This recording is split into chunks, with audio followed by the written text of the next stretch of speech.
تو یہ بات تو طے ہوئی کہ اسلام کے غلبے کی، بلکہ اسلام کی بات چھوڑیے، ملت کے غلبے کی کوئی اہمیت ہے.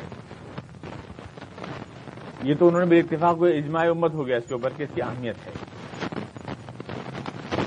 ابھی تو اسلام کی بات چھوڑ دیجئے، اسلام کی بات تو بہت آگے کی بات ہے. صرف ملت اسلام یعنی مسلمانوں کی جو عزت و ذلت کا سوال تھا، ان کے غلبے کا سوال تھا، یا ان کے جھک جانے یا دب جانے کا ایک سپر پاور کے سامنے سوال تھا. اس لیے اس مسئلے پر ایک ہو گئے تمام گروپ، سارے مسلک، سارے لوگ، سارے وہ لوگ بھی جو جن کا اپنے بارے میں خیال ہے کہ دعا کر دے تو نظام عالم پلٹ جائے، وہ سارے لوگ جو ہے اس مسئلے پر متحد تھے اور متفق تھے. اور اس کے لیے انہوں نے یہ بھی نہیں دیکھا، آپ دیکھتے ہیں کہ اس کے لیے انہوں نے یہ بھی نہیں دیکھا کہ عراق کا سربراہ جو ہے اس کے خیالات کیا ہیں، یہ بھی نہیں دیکھا انہوں نے یہ بھی نہیں دیکھا کہ وہ ایک شیعہ اکثریت کا ملک ہے. انہوں نے یہ بھی نہیں دیکھا کہ وہ کوٹ پینٹ پہنتا ہے اور اس کی داڑھی بھی نہیں ہے. نہ ایک مشت کا سوال اٹھایا، نہ دو مشت کا اٹھایا. اس کا مطلب یہ کہ یہ ساری چیزیں ان کے نزدیک بھی دوسرے درجے کی ہیں. پہلے درجے کی چیز یہ ہے کہ ملت کا غلبہ اہم ہے. انہوں نے اپنے عمل سے یہ بات ظاہر کی کہ ملت کا غلبہ، اسلام کا غلبہ تو اور بڑی آگے کی چیز ہے. اسلام کا غلبہ، اس کو ٹھیک صحیح کر لیں، مجھے ڈسٹربینس ہوتا ہے.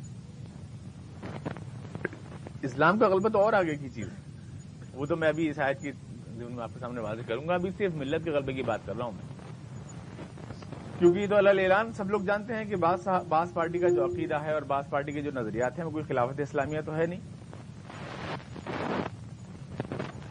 ملک میں، دنیا میں اسلامی نظام قائم کرنے کا کوئی منصوبہ تو تھا نہیں. اگر بات تھی تو صرف یہ کہ مسلمان جو ہیں وہ مغلوب نہ ہو جائیں ایک بڑی سیاسی طاقت کے سامنے. تو مسلمانوں کا من حیث القوم مغلوب ہو جانا یہ ہمارے مذہبی طبقے کے لیے بھی ناقابل برداشت تھا، اور اس کے لیے انہوں نے مسلک کے اختلافات بھی اٹھا کے رکھ دیے اور صدام صاحب کی شخصیت کو بھی اٹھا کے رکھ دیا اور ان کی پارٹی کو بھی اٹھا کے رکھ دیا اور اس ملک کے عوام کی سنی شیعہ اکثریت کا سوال بھی اٹھا کے رکھ دیا اور خود اپنے ہاں بھی کہ کون دیوبندی ہے، کون بریلوی ہے، کون، یہ سوال بھی اٹھا کے رکھ دیا. اہل حدیث حنفی کا کوئی سوال نہیں اٹھایا. تو ظاہر ہے اب ہمیں یہ بات کہنے کی ضرورت نہیں ہے. ملت اسلام کا غلبہ یہ سب سے اہم سوال ہے. یہ چیز تو خود آپ کے سامنے بالاتفاق سامنے آئی، لیکن کچھ سوال چھوڑ گئی یہ صورتحال ہمارے سامنے. کیا وجہ ہے کہ ہمیشہ یہ ہمارا مذہبی ٹھیکیدار طبقہ ایسے لوگوں کے لیے تو دعائیں مانگتا رہا جن کے بارے میں وہ بھی جانتے تھے کہ وہ اسلام اور غلبہ اسلام کے لیے صدق دل نہیں ہیں، ملت کے لیے ہوں یا اپنے خاص ایک ملک کے عوام کے لیے ہوں، لیکن پوری دنیا یا اس کے لیے نہیں ہے. ان کا یہ گناہ وہ معاف کرتے رہے. اور یہ کوئی نئی بات نہیں ہے. نہیں، ہم لوگوں نے جن لوگوں کو ہیرو بنایا ہے مثال کے طور پر آج تک، ہم نے جمال عبد الناصر کو ہیرو بنایا ہے مثال کے طور پر. اس وقت جو ہے مسلمان اس کے دیوانے پوری دنیا کے ہو گئے. یہ الگ بات ہے کہ انہوں نے بیت المقدس چھنوا دیا. ہم نے مصطفیٰ کمال پاشا کو ہیرو بنایا، اس کے لیے سارے مسلمان دیوانے، یہاں تک کہ سارے علماء یہاں بھی بھارت میں بھی خلافت موومنٹ چلایا گاندھی جی کے پیچھے، اسلامی خلافت کا موومنٹ چلایا. وہی خلافت کا لفظ جو ابھی آ رہا ہے اس کو بھی سمجھاؤں گا کہ خلافت کا مطلب کیا ہوتا ہے. لوگ تو اسے مخالفت سمجھتے ہیں کہ خلافت کا مطلب مخالفت ہے. خلافت اسلام کی ایک اصطلاح ہے جس کے معنی آپ کے سامنے آئیں گے. نہیں، مختصر سمجھ لیجیے کہ اسلام کا غلبہ، اسلام کا سیاسی غلبہ خلافت کے معنی ہے. تو مصطفیٰ کمال پاشا کے پیچھے دیکھیں آپ کتنی دعائیں ہوئیں، کتنا چندہ ہوا، کتنے لوگ. یہ ہماری پیدائش سے پہلے کی بات ہے، لیکن یہ کہ تاریخ کے صفحات میں تو موجود ہے کہ یہاں اس کے لیے کتنی قربانی دینی پڑی مسلمانوں کو. اور قائد کون تھے اس کے؟ جناب مہاتما گاندھی صاحب. اس کے پیچھے ان ہمارے پیشوایان رہبران ملک و ملت نے ان کی قیادت و سیادت قبول کی. وہ آگے آگے تھے، یہ پیچھے پیچھے تھے، اور دنیا میں اسلامی خلافت کا جھنڈا لہرا رہے تھے. یہ الگ بات ہے کہ وہ کانگریس کی دکان تھی، اس کے اوپر بینر تو خلافت کا لگا ہوا تھا لیکن مال کانگریس کا بک رہا تھا. وہ الگ بات تھی، لیکن یہ سب لوگ لگے ہوئے تھے پورے ٹوٹل. ایسا کیوں ہوتا ہے؟ اسلام و ملت کے غلبے کی بات جب وہ لوگ اٹھاتے ہیں جو اسلام کے لیے مخلص نہیں ہوتے، تو ہماری سب کی دعائیں، آنسو ان کے لیے وقف ہو جاتے ہیں. لیکن وہ لوگ جو اپنی زندگیاں، جوانیاں قربان کر دیتے ہیں اس کے لیے، اپنی آنکھیں، صحتیں برباد کر دیتے ہیں اس کے لیے، دنیا سے کچھ نہیں مانگتے اس کے لیے، تو کیا ہو جاتا ہے؟ ان کے پیچھے تالی پھڑوا دی جاتی ہے، انہیں عوام میں نکو بنا دیا جاتا ہے. جن کی زندگیاں قربان ہو گئیں اس مقصد کو، اعلاء کلمت اللہ کو، غلبہ دین و غلبہ اسلام کی باتیں کرتے ہوئے، ان کے پیچھے فقہی موشگافیاں شروع ہو جاتی ہیں، کرتے کی ناپ شروع ہو جاتا ہے، پجامہ نپنے لگتا ہے. یعنی جو اخلاص کے ساتھ اٹھائے وہ فسادی ہوتا ہے، اور جو مکاری کے ساتھ اٹھائے اس کے لیے آپ کی ہر دعا ہوتی ہے. اگر یہ چیز واقعی قابل قدر ہے، یہ سوال ذہن میں پیدا ہونا چاہیے. جو حقیقی معنی میں اس جذبے کو، اس نظریے کو پیدا کرنے کی کوشش کرتے ہیں، وہ ان پہ الزام لگتا ہے کہ تو اسلام کو سیاست بنائے دے رہے ہیں، اور جہاں واقعی سیاست ہوتی ہے اس کے پیچھے سارا اسلام اور پورے مرشدین لگ جاتے ہیں. یہ آپ کو لگتا نہیں ہے عجیب و غریب قسم کا تضاد نہیں لگتا؟ یہ یاسر عرفات کے لیے دعائیں ہیں. ایک مجھ سے ان کی داڑھی کیا کبھی نظر آیا مسلمانوں کی کسی خدمت میں؟ بوسنیا میں مسلمان مرے، نظر آئے نقلی مجاہد آپ کو؟ افغانستان میں کبھی دکھائی دیا؟ آج دکھائی دیا؟ کبھی کہیں دکھائی دیا آپ کو کوئی شخص؟ ساری دعائیں سب کی دنیا بھر میں اس کے لیے ہیں. جمال عبد الناصر کے لیے تھیں، ذوالفقار علی بھٹو کے لیے تھیں، ان لوگوں کے لیے تھیں. انہوں نے ٹکڑے کرائے، انہوں نے بیت المقدس کا داغ دیا، مصطفیٰ کمال پاشا نے اسلامی خلافت کو ختم کیا. جن لوگوں کو ہیرو بنایا، جن کے لیے آپ کی دعائیں، آپ کے شب زندہ دار زاہدوں کی دعائیں رات بھر رو کے جانمازیں بھگوئیں، جن کے لیے یہ وہ لوگ تھے جنہوں نے اسلام و ملت کو ہمیشہ داغ دیے. ان کے داغ ہیں لگائے ہوئے. لیکن جو واقعی قربان ہو گئے، سید قطب شہید رحمۃ اللہ علیہ، حسن البنا، عبد القادر عودا، یا دوسرے لوگ یہ بر صغیر میں بھی جنہوں نے اسلام کے لیے قربانیوں کے وہ ریکارڈ قائم کیے، شہادت دی، خون دیے، قربان ہوئے، بچے قربان کیے اپنے، ان کے پیچھے فتووں کے سیلاب تھے اور انبار تھے. یہ صورتحال ہے جو حقیقت میں جو ہمارے آپ کو خون کے آنسو رلاتی ہے. آپ کہتے ہیں نا آپ ناراض کیوں رہتے ہیں ان لوگوں سے؟ ناراض اس لیے رہتے ہیں یہ صورتحال پورے بر صغیر میں عوام کی جہالت سے فائدہ اٹھا کر انہوں نے پیدا کی ہے، کہ انہوں نے حقیقی مخلصوں کو ایسا بنا دیا جیسے شیطان ہے وہ. اسلام کے لیے قربان ہونے والے جو لوگ تھے حقیقی معنی میں، اور جو لوگ مکار تھے ان کے لیے ان کی ساری دعائیں تھیں.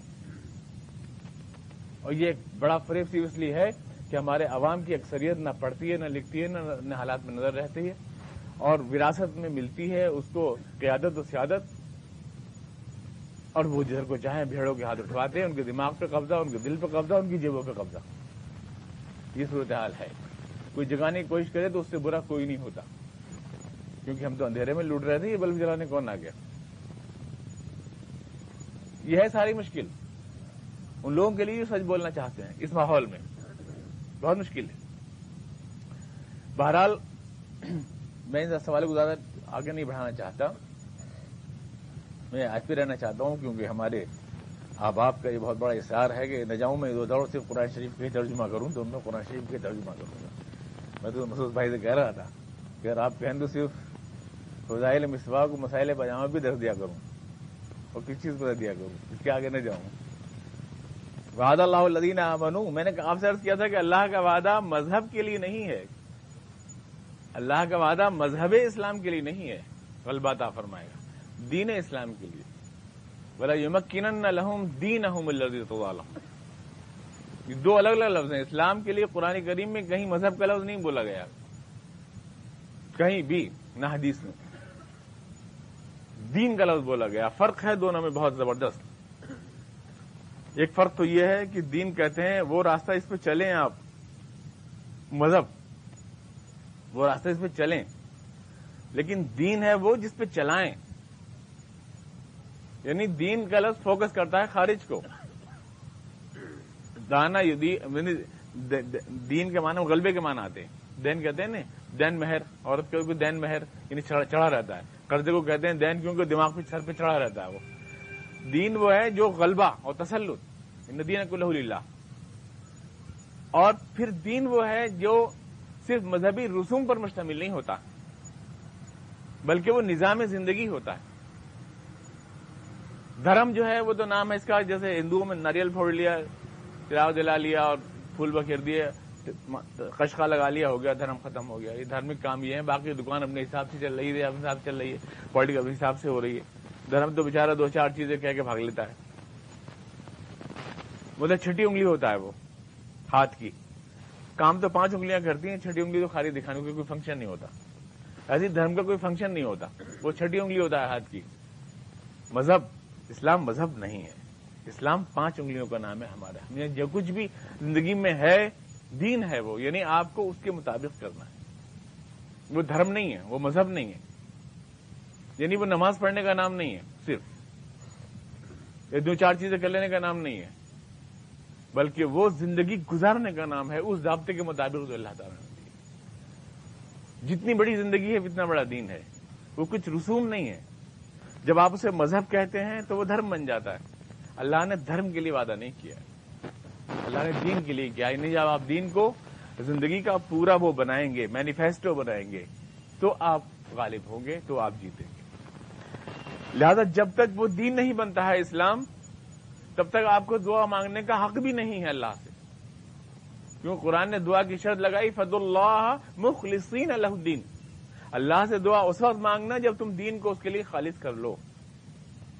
یعنی جب تم نے ڈیوائڈ کر دیا اس کو دھرم میں اور سیاست میں، دین کو، تو تمہیں دعا مانگنے کا حق نہیں، تمہیں حق نہیں. جب تک تم یہ نہ مانو کہ وہ زندگی کا مکمل ضابطہ ہے، وہ سیاست کے دائرے میں بھی ہے اور وہ ہر دائرے میں ہے، ہر جگہ. سیاست کو اصل میں ہم چالاکی اور مکاری کے معنی میں سمجھتے ہیں، سمجھ میں نہیں آتا کہ یہ کیا کہہ رہے ہیں. اسلام سیاست کے معنی ہوتے ہیں زندگی کے سارے اجتماعی کام اس قانون کے مطابق چلیں جو اللہ نے بتائے ہیں. سارے اجتماعی کام یہ ہے. ہمارے ہاں چونکہ عرف عام یہ ہے کہ سیاست یعنی چلانے والے لوگ وہی تھے جو مکار اور دغاباز تھے، وہی لوگ تھے. سارے کے سارے وقت آنے پہ ایک دوسرے کا بھانڈا پھوڑتے رہتے ہیں اور پول کھولتے رہتے ہیں. لہذا ہم سمجھے کہ سیاست مکاری کو کہتے ہیں اور چال بازی کو کہتے ہیں. اور جب کوئی کہتا ہے کہ دین میں سیاست ہے تو سمجھتے ہیں کہ مولانا یوں کہہ رہے ہیں کہ چال بازی کرنا دین میں آیا. دماغوں میں الفاظ کے غلط مفہوم بیٹھے ہوئے ہیں نا، اس لیے پوری بات سمجھ میں نہیں آتی. اسلام لفظ خلافت بولتا ہے اور اس کو انسان کا مقصد قرار دیتا ہے. اب میں آپ سے تھوڑی سی اکیڈمک بات کرنا چاہتا ہوں. مشکل یہ ہے کہ زیادہ علمی بات ہو نہیں سکتی، عوامی درس ہوتا ہے. ہماری بہنیں بھی آتی ہیں جو آپ آج تک صرف ثواب کی باتیں سنتی رہی ہیں کہ صاحب اتنا کلمہ پڑھنے میں اتنا ثواب، اتنا اس سے آگے سمجھتی نہیں، دین کوئی بات بھی ہوتی ہے. زیادہ اکیڈمک بات نہیں کر سکتا ہوں، لیکن میں تھوڑا سا ضرور کہوں گا کہ جب آپ یہ درس سن رہے ہیں تو تھوڑا سا دماغ کو تھوڑا سا اٹھائیے. زیادہ تو علمی بات نہیں کہوں گا، لیکن تھوڑا کنسنٹریٹ کیجیے دماغ کو. قرآن کریم میں اللہ تعالیٰ نے ایک آیت میں تو یہ فرمایا کہ تمہارا مقصد یہ ہے کہ تم عبادت کرو. انسان کو دنیا میں کیوں پیدا ہے؟ یہاں سے شروع ہوتا ہے کہ ہمارا مقصد کیا ہے، دنیا میں انسان کے آنے کا مقصد کیا ہے. پہلے نمبر 1. دوسرا یہ انبیاء کرام کیوں آتے ہیں. تیسرا یہ اللہ کے رسول کیوں آئے. چوتھا یہ کہ امت مسلمہ کیوں برپا کی گئی. یہ سارے سوالات حل ہونے چاہیے. ہمارا مقصد کیا ہے، تب لفظ خلافت کو آپ سمجھیں کہ کیا ہے. اب انسان کا مقصد کیا ہے، یہ قرآن کریم کی ایک آیت میں نہیں بلکہ کئی آیتوں میں بیان کیا گیا. آپ نے ایک آیت سنی ہے صرف، وما خلقت الجن والانس الا لیعبدون. میں نے انسانوں کو اس لیے پیدا کیا کہ وہ میری عبادت کریں. یہ انسان کا مقصد اللہ نے بتایا 17ویں پارے میں. تو چلیے طے ہوا کہ اللہ تعالیٰ نے ہمیں اس لیے پیدا کیا کہ ہم اللہ کی عبادت کریں. مقصد یہ ہوا. دوسری آیت میں ہم نے دیکھا کہ کیا ہے مقصد. دوسری آیت میں اللہ تعالیٰ نے فرمایا انا عرضنا الامانة على السماوات والارض والجبال فابين ان يحملنها واشفقن منها وحملها الانسان انه كان ظلوما جهولا.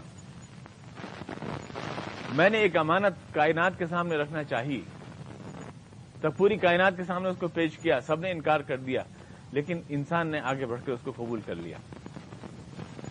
فحملها الانسان انه كان ظلوما جهولا. بے شک انسان اپنے آپ کو پہچان نہیں سکا، اپنی صلاحیتوں کو پہچان نہیں سکا، ظلوما جہولا. تو انسان نے قبول کر لیا. تو یہ آیت بتا رہی ہے کہ انسان کو کوئی امانت دے کے بھیجا گیا دنیا. تو یہ دوسرا مقصد بھی نہیں، ہم ادائے امانت، ہم کسی امانت کو ادا کرنے کے لیے آئے. قرآن کریم کی اس آیت نے ہمیں بتایا کہ ہم کسی امانت کو ادا کرنے کے لیے آئے. پہلی آیت نے بتایا کہ ہم عبادت کے لیے آئے. دوسری آیت نے بتایا کہ ہم امانت کے لیے آئے. اب تیسری آیت دیکھیے, یہ سورہ بقرہ کا دوسرا ہی رکوع ہے. وَإِذْ قَالَ رَبُّكَ لِلْمَلَائِكَةِ إِنِّي جَاعِلٌ فِي الْأَرْضِ خَلِيفَةً, میں نے فرشتوں سے کہا کہ میں دنیا میں اپنا ایک نائب بھیجنا چاہتا ہوں, خلافت, جو میرا خلیفہ بنے, میرا نائب بنے, میرا قائم مقام, میرا گورنر بنے دنیا میں بھیجنا چاہتا ہوں کسی کو. وہ کہنے لگے ہم ہیں اس کے لیے تو اے اللہ, وَنَحْنُ نُسَبِّحُ بِحَمْدِكَ وَنُقَدِّسُ لَكَ, بہت تسبیح پڑھتے ہیں ہم, بہت نماز پڑھتے ہیں تیرے لیے, ہم اس کی مستحق ہیں. قال انی اعلم ما لا تعلمون, اللہ نے فرمایا اس سے نہیں ہوگا کام, خلافت کا کام اس سے نہیں ہوگا, تسبیح و تقدیس سے نہیں ہوگا, میں زیادہ بھی جانتا ہوں تمہارے مقابلے میں. یہ وعلم آدم الاسماء کلھا, پھر آدم کو ساری چیزیں سکھا دی اللہ نے. ثم عرضهم علی الملائکہ, پھر فرشتوں کے سامنے پیش کیا. فقال یہ اللہ تعالیٰ اپنی طرف جو باتیں منسوخ فرماتا ہے اس کے لیے ہاتھ پیر انسان کو ہلانے پڑتے ہیں. یہ ہر چیز میں قاعدہ ہے, ہر چیز کا قاعدہ ہے. تو اگر اللہ نے دین کے غلبے کا وعدہ کیا ہے تو اس کا مطلب یہ نہیں ہے کہ وہ پلیٹ میں سجا کے دین دے جائے گا آپ کو کہ ہو گیا غالب, کرسی خالی پڑی ہے تشریف رکھیے, یہ مقصد نہیں ہے. تو ہمارے ساتھ برا ہے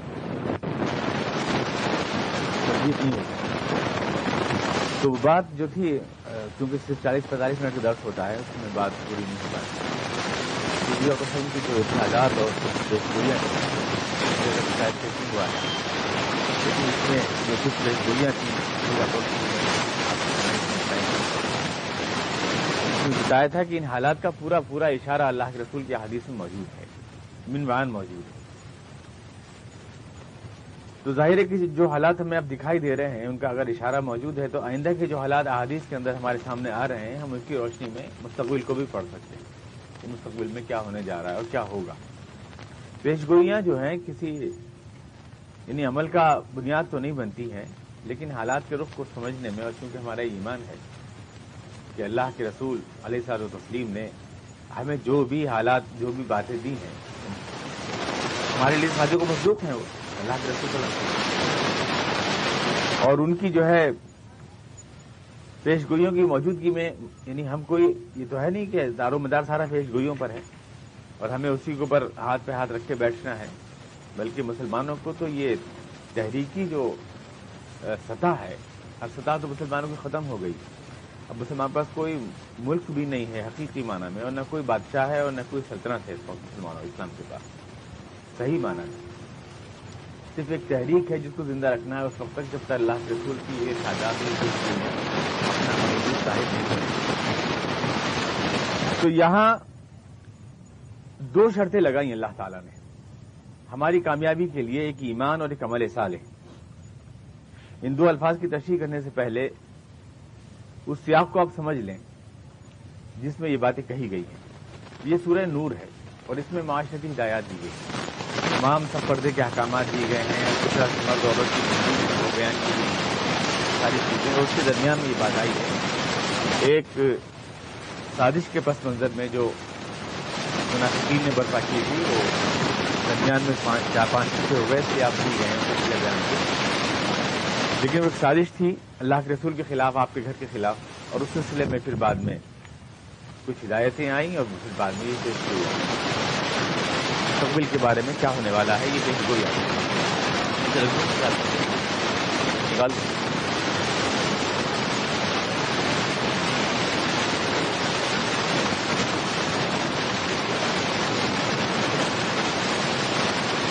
پیش گوئیوں کے سلسلے میں جو میں نے آپ سے عرض کی تھی, جو موجودہ حالات کے سلسلے میں ہے.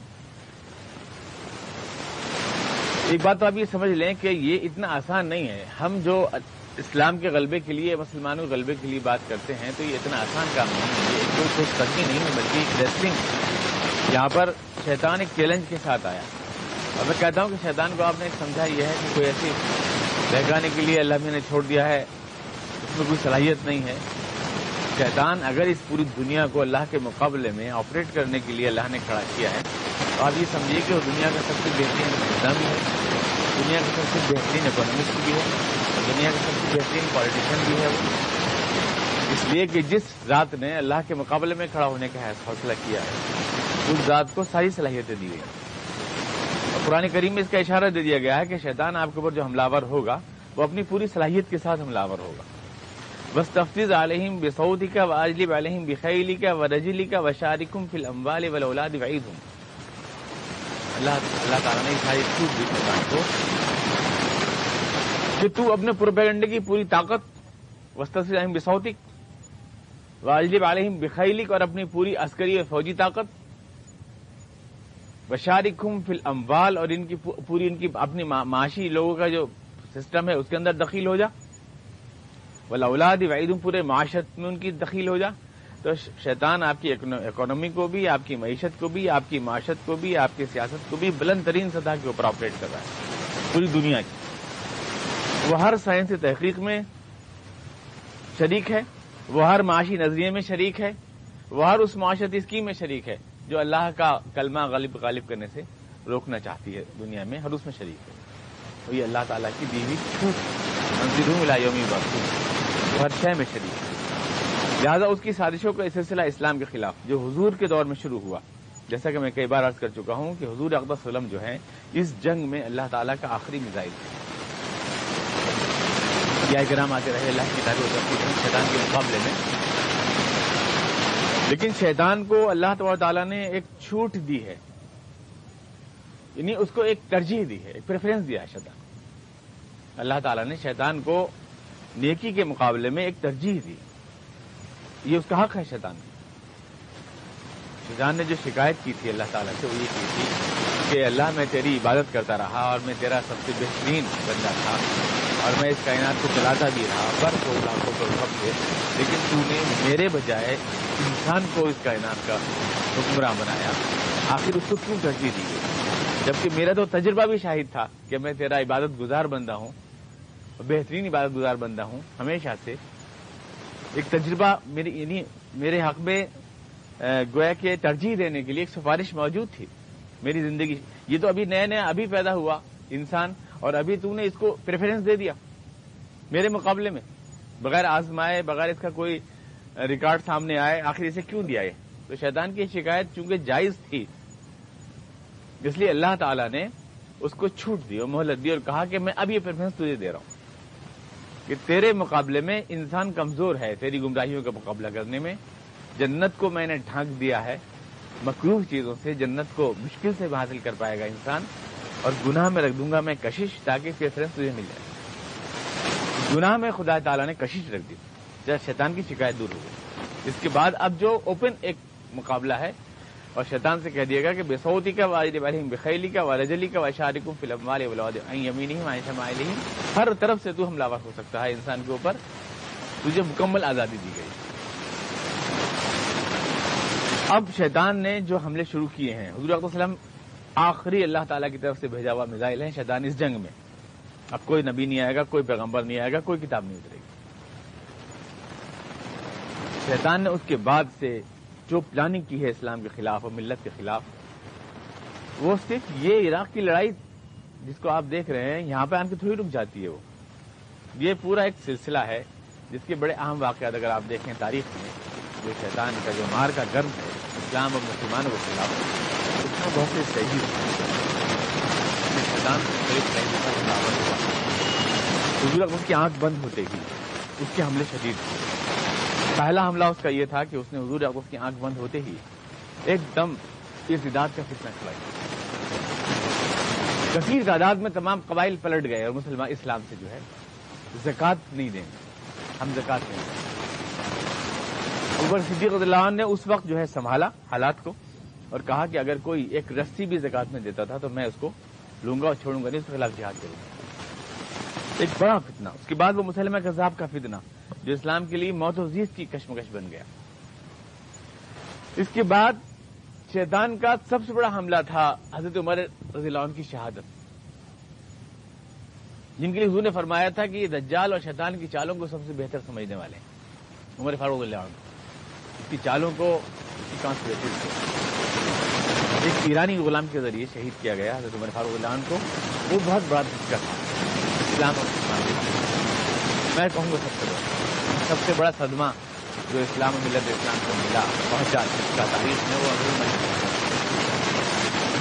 عمر فاروق رضی اللہ عنہ ہی نے پوری دنیا پر شیطان کو جو ہے حضور نے جو ہے شاباش دی تھی جناب عمر فاروق اللہ عنہ کو، اور کہا تھا کہ یہ شیطان کی چالوں کو سب سے بہتر سمجھنے والے فرد ہیں. چنانچہ صرف 10-15 سال کے اندر حیرت انگیز صلاحیت کے ساتھ جناب عمر فاروق اللہ عنہ نے پوری دنیا میں شیطان کو بسپا کر دیا. وہ تہذیب، وہ معاشرت، وہ سوسائٹی اسلام کی پوری دنیا میں قائم کر دی کہ دنیا جس کی توجہ کرنے سے قاصر ہے. آج بھی دشمن بھی مانتے ہیں کہ دوسری مثال نہیں ہے عمر فاروق اللہ عنہ کی پوری ہسٹری میں. پنڈت نہرو نے لکھا ہے لیٹر سویٹ ڈاٹر میں، اس کی کتاب اندرا گاندھی کے نام خطوط، اس میں لکھا ہے کہ تاریخ میں پوری ہسٹری میں مجھے عمر کا کوئی مطلب ثانی نظر نہیں آتا. عمر فاروق اللہ عنہ تاریخ تو دھول ہے ان کے پیروں، مطلب اتنا عظیم انسان دکھائی نہیں دیتا. ایک بار میں نے عدد شمار میں آپ کو بتایا تھا کہ اگر صرف آپ جنگی سطح پر دیکھیں جو انقلاب معاشرتی سطح پر برپا کیا حضرت عمر نے وہ تو الگ ہے، لیکن جنگی سطح پر بھی دیکھیں ورنہ جو ریکارڈ انہوں نے قائم کیا کہ وہ اینٹ کے اوپر تکیہ رکھ کے سو جاتے ہیں بادشاہی کا، یہ ریکارڈ تو خیر یہ کردار تو آپ کو ملے گا نہیں تاریخ میں، لیکن جنگی سطح پر بھی اگر ان کی فتوحات کو آپ کیلکولیٹ کریں تو ایک دن میں 1000 کلومیٹر ان کے گھوڑوں نے فتح کیے، جس کو آپ سکندر اعظم کی فتوحات سے بھی جو ہے کمپیئر نہیں کر سکتے. اگر صرف ایک، یہ تو ان کی شخصیت کا صرف ایک پہلو ہے جس کا دشمن تک پنڈت نہرو نے اس کو کہا ہے، اس چیز کو کہا ہے ہسٹری، تاریخ کا دھماکہ، یہ لفظ انہوں نے بولا ہے. یعنی عمر فاروق اللہ عنہ کو کہا ہے وہ تاریخ کا دھماکہ، بلاسٹ آف دی ہسٹری. تاریخ جیسے کوئی دھماکے سے ساری چیز اڑ جاتی ہے ویسے ایک انہوں نے ایسا دھماکہ ہے ان کی ذات جو ہے جس نے سب کچھ الٹ پلٹ کر کے رکھ دیا. اب دیکھیے کہ ان کی زندگی میں ایک طرف سے ان کے گھوڑے جو ہے دجلہ و فرات کا پانی پی رہے تھے، دوسری طرف گنگا کا پانی پی رہے تھے زندگی ہی میں. عمر فاروق اللہ عنہ کی کوئی یہ معمولی آپ کارنامہ سمجھتے ہیں؟ ان کو شہید کرنا یہ شیطان کا ایک بہت بڑا کامیابی ہے.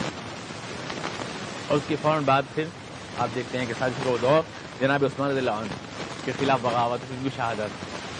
شیطان کی جو کانسپریسیز ہیں، وہ اقبال نے کہا نا کہ میرے طوفان یم بیم دریا بدریا جو بجو، اسلام کے خلاف. اور پھر جناب حضرت عثمان کے بعد تو پھر ایک اسلام کے خلاف جنگ جمل ہوئی، جنگ صفین ہوئی.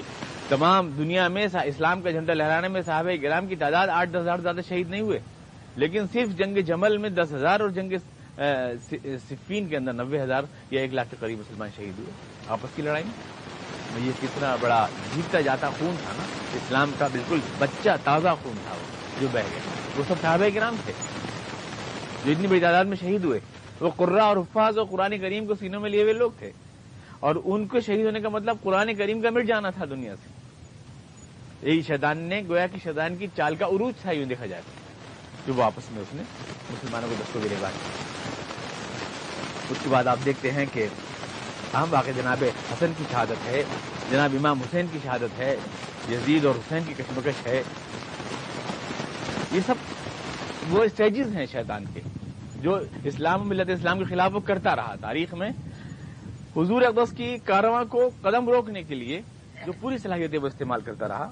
اور اس کے بعد پھر ہم آتے ہیں تو پھر چنگیز خان کا فتنہ ہے. جب 6 صدی میں تمام دنیا میں اسلام کا جھنڈا لہرا رہا تھا، یورپ میں جب اندھیرا تھا تو اس وقت جو ہے ہماری اسپین اور غرناطہ کی سڑکیں اور روشنی جگمگا رہی تھیں. اس تمام دنیا میں اس نے جو ہے اس وقت مسلمانوں کو پسپا کر دیا چنگیز خان کے ذریعے وہ. اور پھر یہ دیکھو کہ 1923 میں الغائے خلافت عثمانیہ، عثمانی خلافت ختم ہوئی. بہت بڑا ایک صدمہ. تمام دنیا میں اسلامی خلافت قائم تھی 1923 تک بھی. ابھی صرف 80 سال ہوئے ہیں ہمیں دنیا کے نقشے سے غائب ہوئے. 80 برس تک ہم دنیا کے سیاح سفید کے مالک تھے 1923 تک. لیکن مصطفیٰ کمال پاشا نے اس کا خاتمہ کرایا. یہ ایک بہت بڑا اسلام کے لیے جھٹکا، اسلام کے لیے ایک بہت بڑا. اور اس کے بعد پھر مختلف واقعات جو مسلمانوں کے خلاف ہوئے ہیں اس میں آپ گن سکتے ہیں. انڈونیشیا میں جو کمیونسٹ انقلاب آیا جس میں 19 لاکھ مسلمان شہید ہوئے. بنگلہ دیش کا قیام جس میں 30 لاکھ مسلمان شہید ہوئے. جنگ خلیج افغانستان کی جنگ جس میں لاکھوں مسلمان شہید ہوئے. 20 لاکھ کے قریب روس کا حملہ ہوا، وہ شہید ہوئے. اس کے بعد یہ پورا تمام دنیا میں شہادتوں کا سلسلہ، ایریٹریا، فلسطین، فلپائن، تمام دنیا میں کچلنے کا اسلام لینے والوں کو سلسلہ. اور اس کے بعد عراق کی جنگ 1990 اور پھر عراق کی جنگ، یہ بابری مسجد کا انہدام، یہ سب اس کی چالیں، یعنی اس کے جو مختلف کارنامے ہیں جو وہ کرتا رہا اسلام ملت اسلام کے خلاف. یہ تو چند میں نے گنا دیا آپ کو. اور اس دور میں بھی شیطان آپ کے خلاف مار کا آ رہا ہے، جس کے لیے میں نے آپ کو حضور کی حدیث بھی سنائی تھی، لیکن تمام اس کے اشارہ دے دیا کہ آج بھی آپ کے خلاف مار کا آ رہا ہے. 11 ستمبر جو ڈرامہ امریکہ نے آپریٹ کیا وہ شیطان کے نئے حملوں کی شروعات کا دن ہے، میں سمجھتا ہوں. اس کے بعد تو ہر اسلام کا نام لینے والا اور اسلام کی بات کرنے والا مجرم بنایا جا رہا ہے. دنیا میں ہر آدمی جو اسلام کی بات کرے اس کے اوپر جھوٹے الزامات اور جھوٹی چیزیں لگا کر دنیا میں پوری دنیا میں اسلام کو دہشت گردی کا عنوان بنا کر اسلام کو بدنام کرنے کی، ایک پروپیگیٹ کرنے کی پوری مہم ہے، اور ہر طرف سے اور ہر انداز میں ہو رہی ہے. یہ تو ایک فیس ہے. دوسرا فیس ہے وہی جس کے پس منظر میں یہ آیت نازل ہوئی ہے، یعنی آپ کی معاشرت کو گندا اور گردآلود کرنا شیطان کا. کیونکہ شرط لگائی ہے اللہ تعالیٰ نے آپ کی کامیابی کی 2 شرطیں، ایمان اور عمل صالح. اعتقاد کی سطح پر بھی آپ کو برباد کرنا اور عمل کی سطح پر بھی آپ کو برباد کرنا، تاکہ یہ دونوں شرطیں آپ پوری نہ کر سکیں. یعنی اسلام کے اور ملت کے غلبے کا خواب پورا نہ ہو سکے. شیطان پوری طاقت سے چاہتا ہے کہ یہ دونوں شرطیں آپ پوری نہ کر سکیں، نہ آپ ایمان پر باقی رہیں نہ آپ عمل صالح پر باقی رہیں. کیونکہ اللہ نے ایمان اور عمل صالح کے لیے وعد اللہ الذین آمنوا منکم وعملوا الصالحات، یہ دونوں چیزیں وہ چاہتا ہے. چنانچہ معاشرت کی سطح پر آج تمام دنیا میں انٹرنیشنل جو ماحول ہے اس میں اسلام کی بنا جو معاشرت ہے اور اسلام کا جو رہن سہن ہے اور اسلام کی جو سوچ کا انداز ہے اس کو بدنام کرنے اور اس کو برا کرنے کی ہر طرح سے کوشش ہے. اور ایک ایسا معاشرہ وجود میں لایا ہے وہ جہاں آپ چاہتے ہوئے بھی اسلام پر عمل نہیں کر پاتے. ایمان اور عمل صالح کو آپ برقرار نہیں رکھ سکتے اس میں. خاص طور سے یہ اس کا جو ٹارگیٹ ہے، کیونکہ اصل میں وعدہ اسی میں ہے، ٹارگیٹ مسلمان. یہ اللہ تعالیٰ اپنی طرف جو باتیں منسوخ فرماتا ہے اس کے لیے ہاتھ پیر انسان کو ہلانے پڑتے ہیں. یہ ہر چیز میں قاعدہ ہے، ہر چیز کا قاعدہ ہے. تو اگر اللہ نے دین کے غلبے کا وعدہ کیا ہے تو اس کا مطلب یہ نہیں ہے کہ وہ پلیٹ میں سجا کے دین دے جائے گا آپ کو کہ ہو گیا غالب، کرسی خالی پڑی ہے تشریف رکھیے. یہ مقصد نہیں ہے. تو ہمارے ساتھ ہو رہا ہے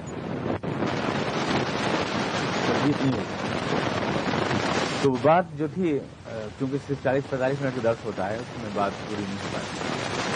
ویڈیو قسم کی جو اتحادات اور پیشگوئیاں ہوا ہے لیکن اس میں جو کچھ پیشگوئیاں تھیں بتایا تھا کہ ان حالات کا پورا پورا اشارہ اللہ کے رسول کی حدیث میں موجود ہے، من بیان موجود ہے. تو ظاہر ہے کہ جو حالات ہمیں اب دکھائی دے رہے ہیں ان کا اگر اشارہ موجود ہے تو آئندہ کے جو حالات احادیث کے اندر ہمارے سامنے آ رہے ہیں ہم اس کی روشنی میں مستقبل کو بھی پڑھ سکتے ہیں کہ مستقبل میں کیا ہونے جا رہا ہے اور کیا ہوگا.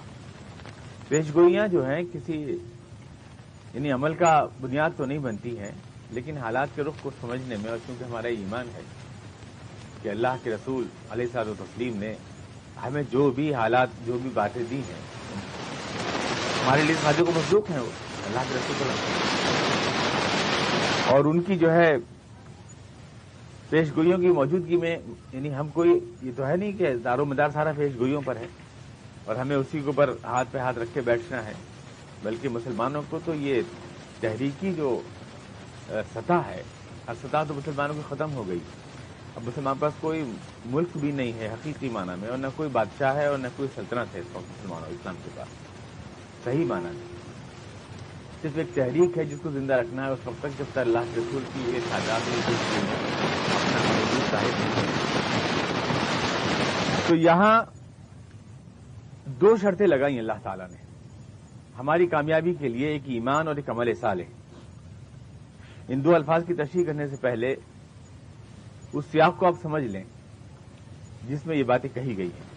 یہ سورہ نور ہے اور اس میں معاشرتی ہدایات دی گئی ہیں، تمام سب پردے کے احکامات دیے گئے ہیں، کس طرح سے مرد عورت کی بیان کی گئی ساری چیزیں. اور اس کے درمیان میں یہ بات آئی ہے ایک سازش کے پس منظر میں جو منافقین نے برپا کی تھی، وہ درمیان میں 4-5 حصے ہو گئے تھے، آپ نہیں گئے ان کے بیان کیا، لیکن وہ ایک سازش تھی اللہ کے رسول کے خلاف، آپ کے گھر کے خلاف. اور اس سلسلے میں پھر بعد میں کچھ ہدایتیں آئیں اور پھر بعد میں یہ پیش ہوئی مستقبل کے بارے میں کیا ہونے والا ہے، یہ پیش گوئی آئی. سے رکھ نکال دیں.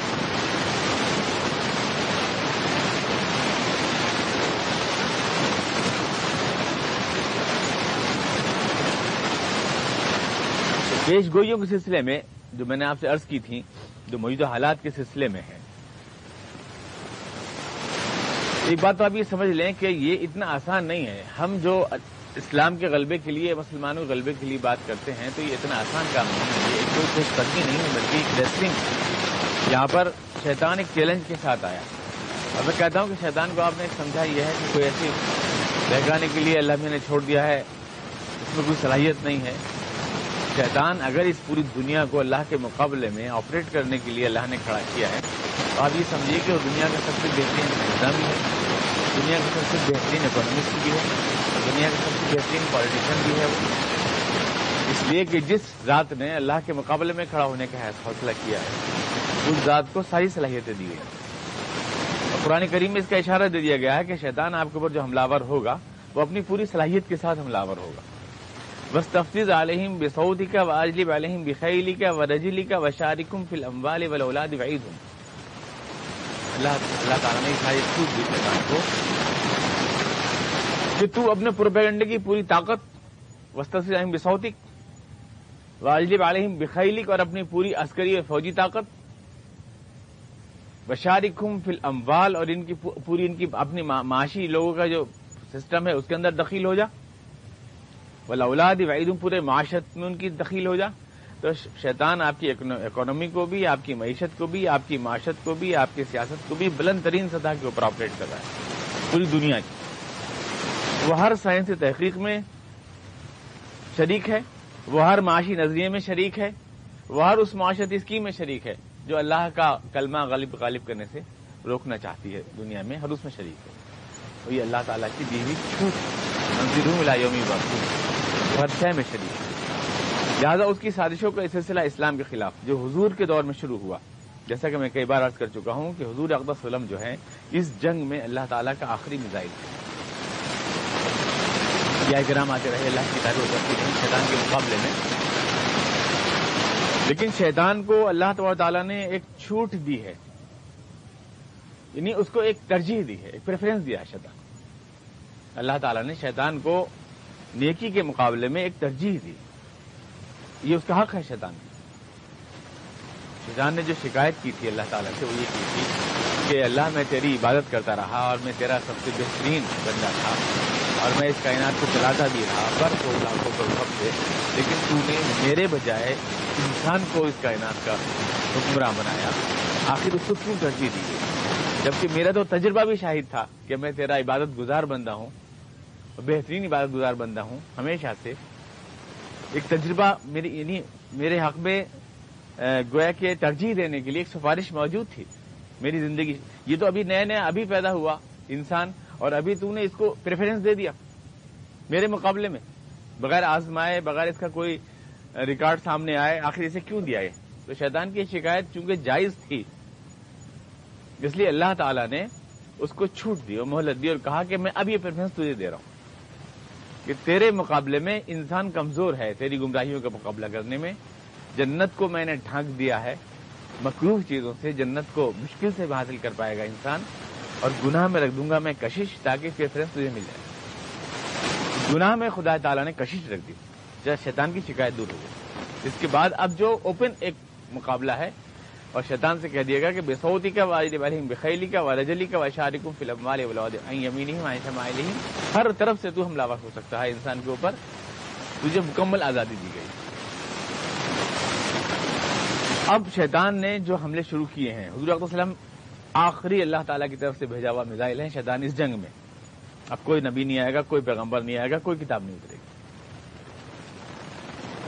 شیطان نے اس کے بعد سے جو پلاننگ کی ہے اسلام کے خلاف اور ملت کے خلاف، وہ صرف یہ عراق کی لڑائی جس کو آپ دیکھ رہے ہیں یہاں پہ آن کے تھوڑی رک جاتی ہے. وہ یہ پورا ایک سلسلہ ہے جس کے بڑے اہم واقعات اگر آپ دیکھیں تاریخ میں، جو شیطان کا جو مار کا گرم ہے اسلام اور مسلمانوں کے خلاف، اس میں بہت سے شہید شیطان کا برابر ہوا. حضور اکرم کی آنکھ بند ہوتے ہی اس کے حملے شدید تھے. پہلا حملہ اس کا یہ تھا کہ اس نے حضور اقدس کی آنکھ بند ہوتے ہی ایک دم ارتداد کا فتنہ کھڑا کیا. کثیر تعداد میں تمام قبائل پلٹ گئے اور مسلمان اسلام سے جو ہے زکوٰۃ نہیں دیں گے، ہم زکوٰۃ دیں گے. ابوبکر صدیق رضی اللہ عنہ نے اس وقت جو ہے سنبھالا حالات کو اور کہا کہ اگر کوئی ایک رسی بھی زکوٰۃ میں دیتا تھا تو میں اس کو لوں گا اور چھوڑوں گا نہیں، اس کے خلاف جہاد کروں گا. ایک بڑا فتنہ. اس کے بعد وہ مسلمہ کذاب کا فتنہ جو اسلام کے لیے موت و زیست کی کشمکش بن گیا.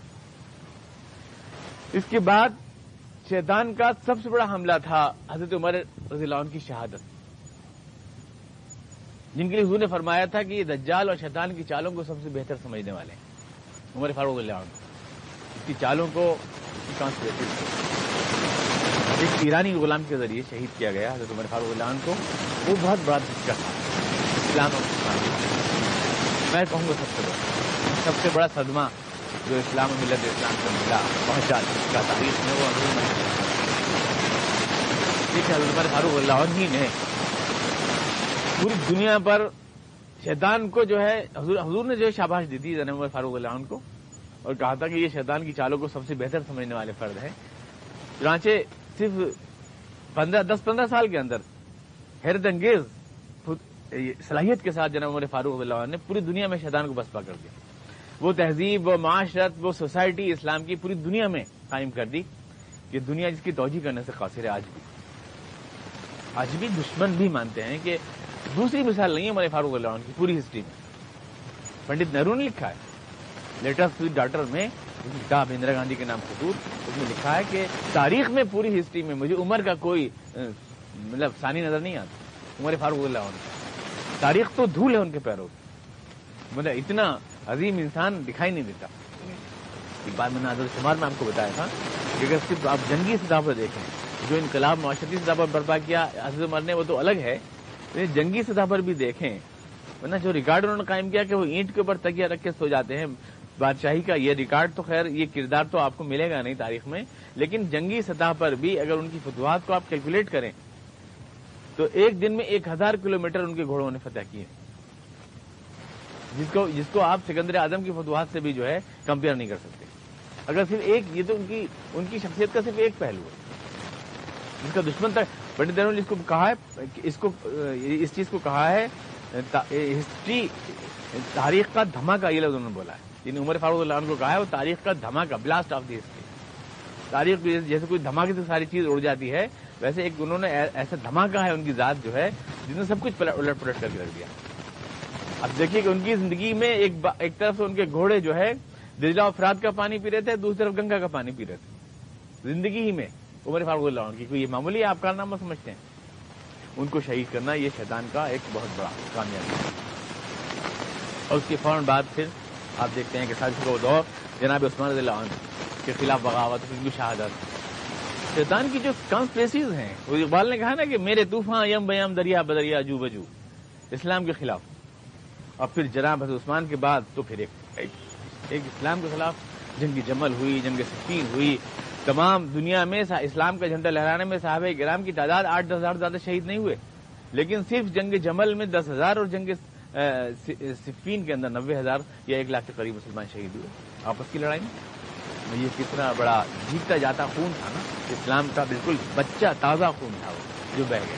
وہ سب صحابہ کرام تھے جو اتنی بڑی تعداد میں شہید ہوئے. وہ قراء اور حفاظ اور قرآن کریم کو سینوں میں لیے ہوئے لوگ تھے اور ان کو شہید ہونے کا مطلب قرآن کریم کا مٹ جانا تھا دنیا سے. یہی شیطان نے گویا کہ شیطان کی چال کا عروج تھا یوں دیکھا جائے جو وہ آپس میں اس نے مسلمانوں کو دستوں گرے بات. اس کے بعد آپ دیکھتے ہیں کہ اہم واقع جناب حسن کی شہادت ہے، جناب امام حسین کی شہادت ہے، یزید اور حسین کی کشمکش ہے. یہ سب وہ اسٹیجز ہیں شیطان کے جو اسلام و ملت اسلام کے خلاف وہ کرتا رہا تاریخ میں. حضور اقدس کی کارواں کو قدم روکنے کے لیے جو پوری صلاحیتیں وہ استعمال کرتا رہا. اور اس کے بعد پھر ہم آتے ہیں تو پھر چنگیز خان کا فتنہ ہے. جب 6 صدی میں تمام دنیا میں اسلام کا جھنڈا لہرا رہا تھا، یورپ میں جب اندھیرا تھا تو اس وقت جو ہے ہماری اسپین اور غرناطہ کی سڑکیں اور روشنی جگمگا رہی تھیں. اس تمام دنیا میں اس نے جو ہے اس وقت مسلمانوں کو پسپا کر دیا چنگیز خان کے ذریعے وہ. اور پھر یہ دیکھو کہ 1924 میں 1923 میں الغائے خلافت عثمانیہ عثمانی خلافت ختم ہوئی ہے، بہت بڑا ایک صدمہ. تمام دنیا میں اسلامی خلافت قائم تھی 1923 تک بھی. ابھی صرف 80 سال ہوئے ہیں ہمیں دنیا کے نقشے سے غائب ہوئے. 80 برس تک ہم دنیا کے سیاح سفید کے مالک تھے 1923 تک. لیکن مصطفیٰ کمال پاشا نے اس کا خاتمہ کرایا. یہ ایک بہت بڑا اسلام کے لیے دھچکا، اسلام کے لیے ایک بہت بڑا. اور اس کے بعد پھر مختلف واقعات جو مسلمانوں کے خلاف ہوئے ہیں، اس میں آپ گن سکتے ہیں انڈونیشیا میں جو کمیونسٹ انقلاب آیا جس میں 19 لاکھ مسلمان شہید ہوئے، بنگلہ دیش کا قیام جس میں 30 لاکھ مسلمان شہید ہوئے، جنگ خلیج افغانستان کی جنگ جس میں لاکھوں مسلمان شہید ہوئے، 20 لاکھ کے قریب روس کا حملہ ہوا، وہ شہید ہوئے. اس کے بعد یہ پورا تمام دنیا میں شہادتوں کا سلسلہ، ایریٹریا، فلسطین، فلپائن، تمام دنیا میں کچلنے کا اسلام لینے والوں کو سلسلہ. اور اس کے بعد عراق کی جنگ 1990 اور پھر عراق کی جنگ، یہ بابری مسجد کا انہدام، یہ سب اس کی چالیں، یعنی اس کے جو مختلف کارنامے ہیں جو وہ کرتا رہا اسلام ملت اسلام کے خلاف. اور یہ تو چند میں نے گنا دیا آپ کو. اور اس دور میں بھی شیطان آپ کے خلاف مار کا آ رہا ہے، جس کے لیے میں نے آپ کو یہ حدیث بھی سنائی تھی، جس میں تمام اس کے اشارہ دے دیا کہ آج بھی آپ کے خلاف مار کا آ رہا ہے. 11 ستمبر جو ڈرامہ امریکہ نے آپریٹ کیا وہ شیطان کے نئے حملوں کی شروعات کا دن ہے، میں سمجھتا ہوں. اس کے بعد تو ہر اسلام کا نام لینے والا اور اسلام کی بات کرنے والا مجرم بنایا جا رہا ہے. دنیا میں ہر آدمی جو اسلام کی بات کرے اس کے اوپر جھوٹے الزامات اور جھوٹی چیزیں لگا کر دنیا میں، پوری دنیا میں اسلام کو دہشت گردی کا عنوان بنا کر اسلام کو بدنام کرنے کی، ایک پروپیگیٹ کرنے کی پوری مہم ہے، اور ہر طرف سے اور ہر انداز میں ہو رہی ہے. یہ تو ایک فیس ہے. دوسرا فیس ہے وہی جس کے پس منظر میں یہ آیت نازل ہوئی ہے، یعنی آپ کی معاشرت کو گندا اور گردآلود کرنا شیطان کا. کیونکہ شرط لگائی ہے اللہ تعالیٰ نے آپ کی کامیابی کی 2 شرطیں، ایمان اور عمل صالح. اعتقاد کی سطح پر بھی آپ کو برباد کرنا اور عمل کی سطح پر بھی آپ کو برباد کرنا، تاکہ یہ دونوں شرطیں آپ پوری نہ کر سکیں. یعنی اسلام کے اور ملت کے غلبے کا خواب پورا نہ ہو سکے. شیطان پوری طاقت سے چاہتا ہے کہ یہ دونوں شرطیں آپ پوری نہ کریں، نہ آپ ایمان پر باقی رہیں، نہ آپ عمل صالح پر باقی رہیں. کیونکہ اللہ نے ایمان اور عمل صالح کے لیے وعد اللہ الذین آمنوا منکم وعملوا الصالحات، یہ دونوں چیزیں وہ چاہتے ہیں.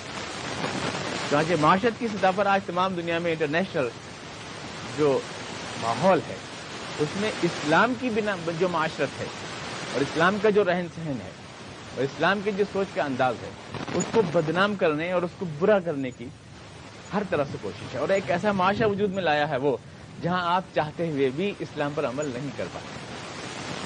ایمان اور عمل صالح کو آپ برقرار نہیں رکھ سکتے اس میں. خاص طور سے یہ اس کا جو ٹارگیٹ ہے